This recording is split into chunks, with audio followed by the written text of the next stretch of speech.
বড় চমক রেখে বাংলাদেশের দ্বিতীয় টেস্টের স্কোয়াড ঘোষণা।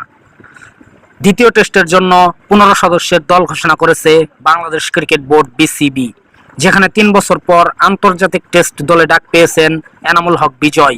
এছাড়া এখনও টেস্টে অভিষেক না হওয়া স্পিনার তানভীর ইসলামও রয়েছেন স্কোয়াডে।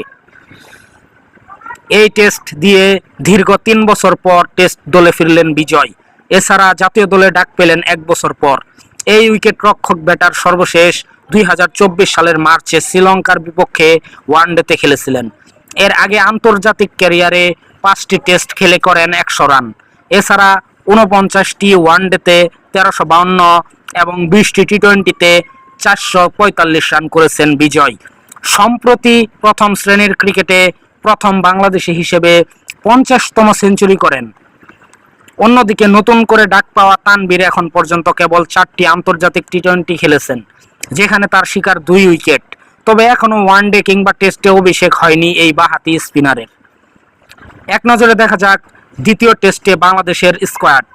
নাজমুল হোসেন শান্ত অধিনায়ক, মাহমুদুল হাসান জয়, সাদমান ইসলাম, এনামুল হক বিজয়, মমিনুল হক, মুশফিকুর রহিম, মাহিদুল ইসলাম অনকন, জাকির আলী অনিক, মেহেদী হাসান মিরাজ, তাইজুল ইসলাম, নাইম হাসান, তানভীর ইসলাম, হাসান মাহমুদ, সৈয়দ খালেদ আহমেদ ও তানজিম হাসান সাকিব।